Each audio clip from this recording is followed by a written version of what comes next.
Yeah, last week Lorna gave me these shoulder notes. Which are Which are degree level.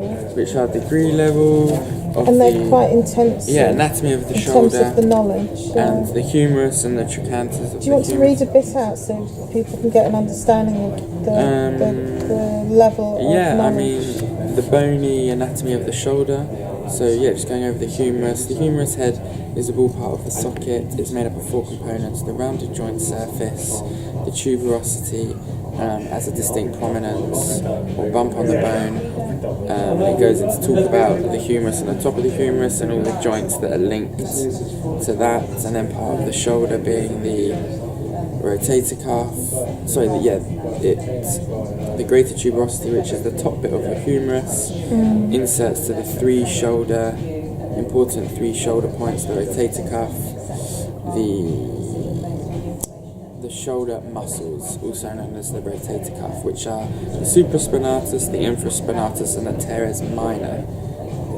So an in-depth kind of description of the muscles around the shoulder, and into the back being the teres major, kind of all around the shoulder. Very well done. And the biceptual groove.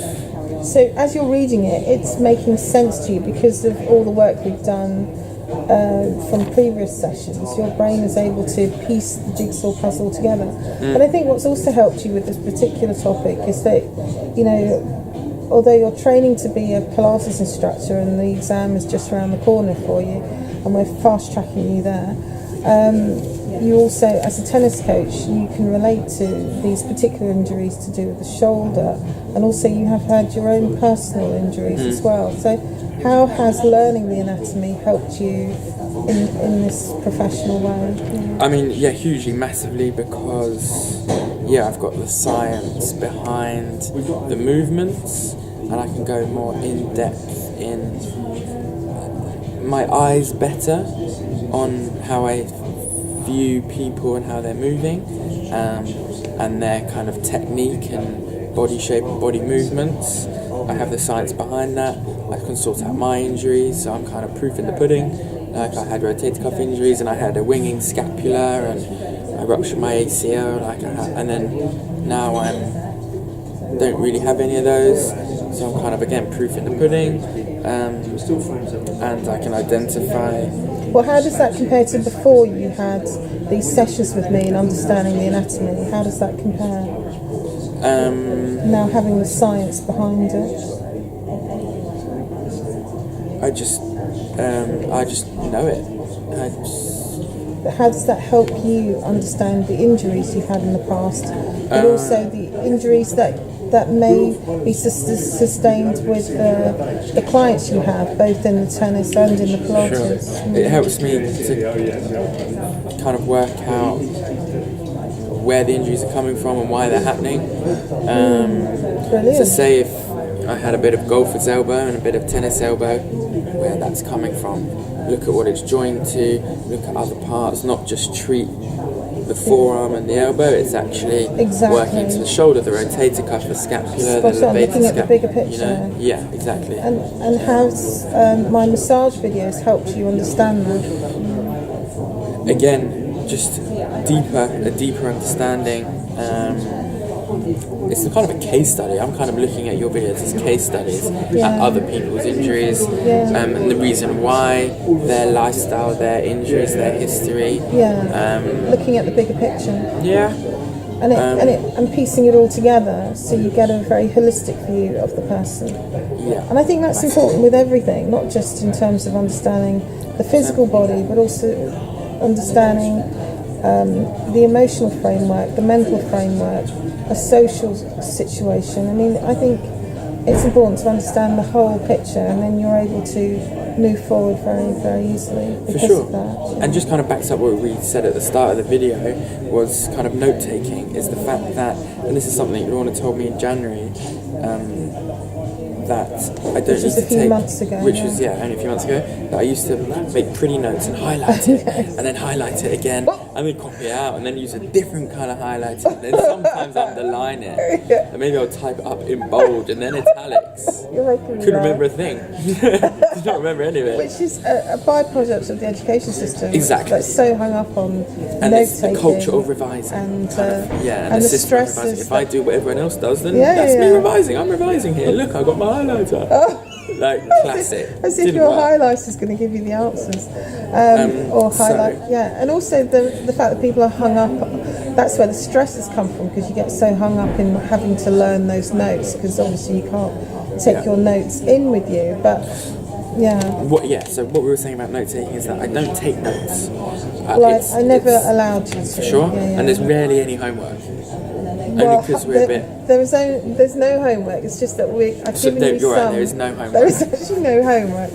But if we're right up against it, i.e. Mark's exam is in about 2 weeks' time, and we've still got a number of sessions to literally whisk through, which he'll be fine with, I have actually reluctantly given him homework. But considering we've been meeting up since January once a week for a session, and we're like 2-3 weeks away to the final exams, I think Mark has appreciated that in order for us to meet that deadline, I do reluctantly have to give him homework. But his brain is in such a completely different place to where it was when we first started, that he actually now sees homework as a completely different thing in terms of being exciting to put into practice what his new brain and how it operates, how just to, you get thrilled and excited because now you can suddenly kill the little homework I give you.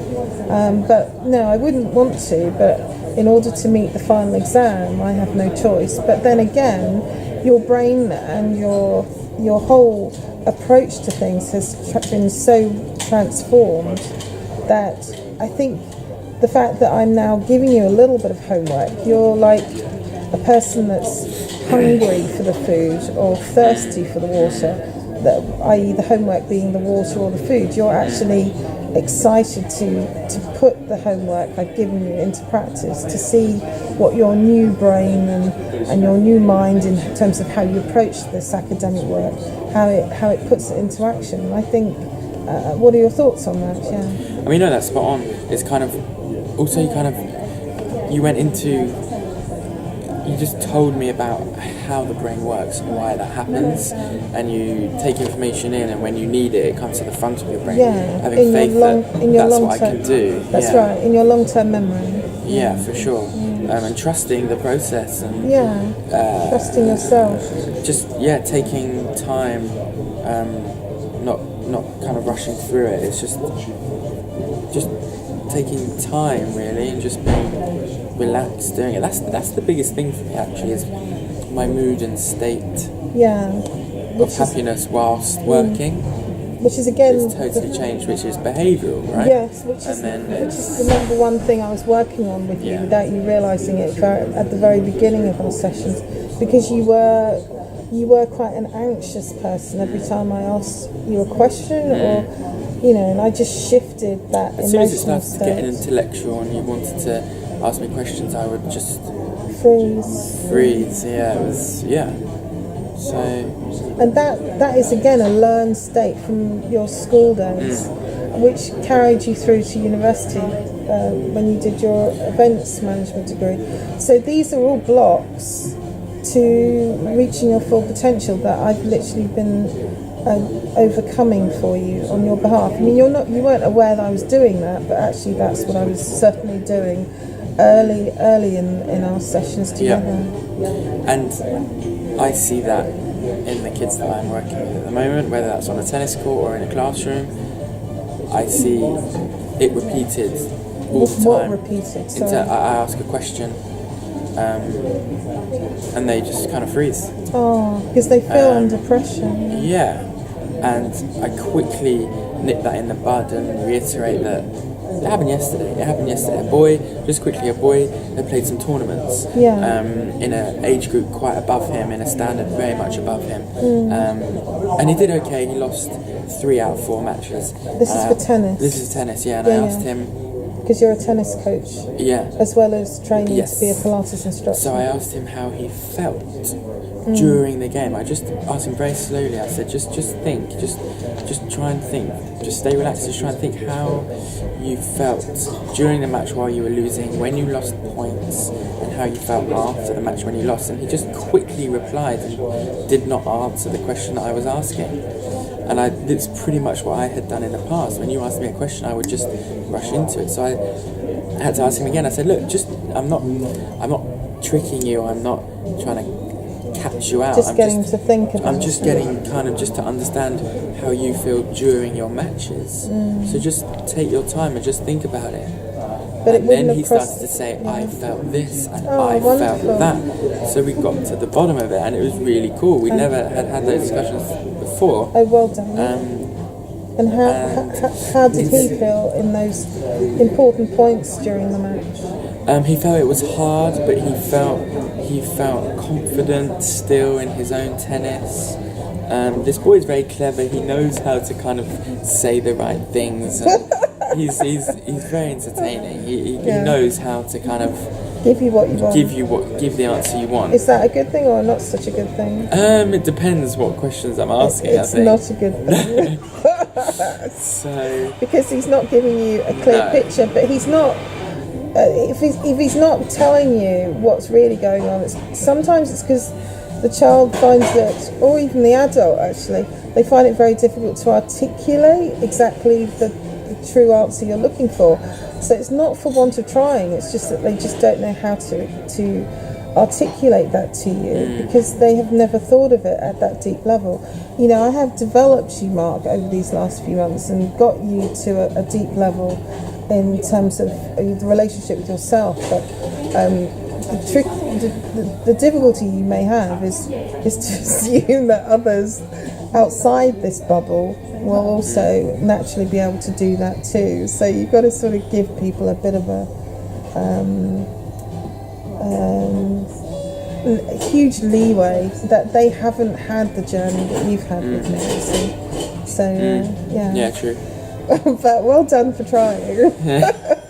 It's just the whole kind of scenario of it. Well done for trying anyway. But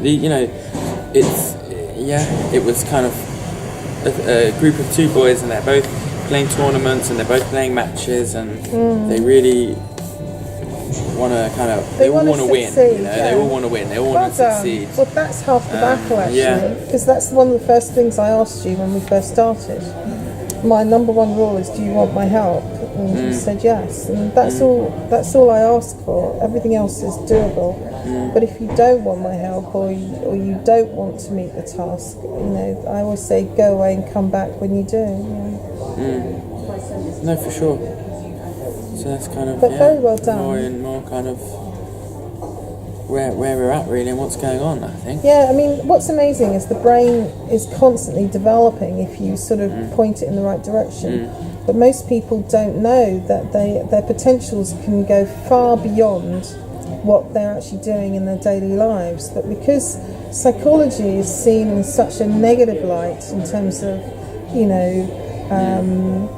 people are quite intimidated by psychology, and they don't understand that actually psychology can be incredibly empowering in a positive way, and it can take your whole mindset and your brain and your thinking and how you view yourself and your life and your reality to new heights by being informed psychologically about fast track growth in your own mindset and changing your mindset in terms of how you deal with your daily life and the decision making on a personal professional basis. It's very, very powerful, and people can transform themselves and their lives incredibly fast if they give psychology a chance. I mean, that's what I've done for you, is transformed how you view yourself, and also how you process the anatomy to enable you to now ace anything I give you. Now you are an A-grade student, and that's a great achievement for both of us actually. It's a team effort. Yeah, always, for sure. I mean, how does this process compare to, say, what you learnt in your school days, primary and secondary? I mean, how would you contrast the two, really? I mean,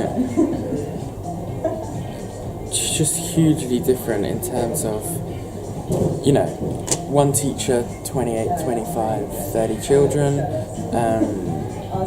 other people in the classroom, friends, and kind of the whole dynamics of a classroom is totally different. What I'm learning is totally different. I'm learning what I want to learn. I've chosen to learn this. Yeah, because it's got a purpose behind it. Yeah, purpose That and helps motion. as well. Yeah, it's kind of for me, I feel like it's kind of the make or break, the game changer. It's finally I've found something that I've chosen to do. That you love. And I can see me kind of carrying on and learning more and doing lots of other learning. To have a relationship with a teacher like this is something I've never experienced. Just in terms of how we kind of, it's a collaboration and it's discussion and it's discussing and it's heavy duty but fun. Never thought that would be two things that came together.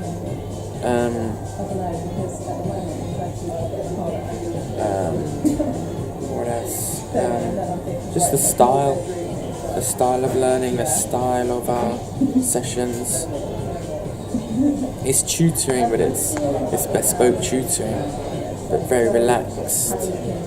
Just not how I ever kind of saw. Well, it's teaching, but it's teaching your brain to go to new heights. How does that differ from your school days, would you say?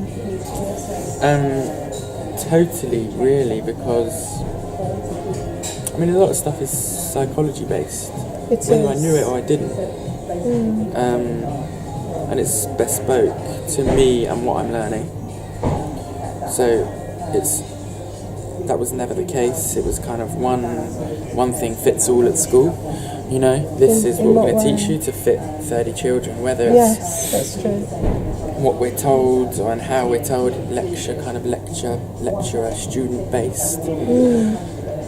Wasn't really technology based at the time I was at school. This is very technology based in terms of just the videos that I watch. And also the psychology behind the learning process. Because actually most teachers are not taught the psychology of how the brain works, you see. So the psychologist in me and the teacher, because I'm able to teach all ages, all levels, all subjects, right the way through from 4-year-olds to degree level, I can adapt my teaching and the psychology to the individual, but also in terms of the subject matter and the task and the goal. Like for you, the goal is this exam that you're taking to qualify as a Pilates instructor, and we're on track. But what's exciting is that yes, I think the workload has increased because we've got a deadline of 3 weeks to cover a series of topics, but your brain has now evolved brilliantly that you can actually cope with the increase in the amount that we're getting through and the pace. And instead of us seeing it as a stressful thing, we're seeing it as a very, thrill-seeking process. You're excited because your brain now is ready to deliver effortlessly, easily, but also enjoy the process more and more as those challenges are given to you. Does that make sense? Yeah. Because if I had given it to you in January or when we first started, you would have been just... This is all over again, here we go. You would have just been so intimidated. It would have just been too much for you. Yeah. But can you see now, the new Mark, you're actually just taking it in your stride, which is great. No, massively, which is kind of what I mentioned what you just said is that kind of in its entirety, spot on. But it's kind of it's the psychology that's mixed into it. It is, and quite deeply, which it is very much mixed in deeply. But because I don't articulate that, you're not aware that actually it's the psychology that's fast tracking your brain to new heights.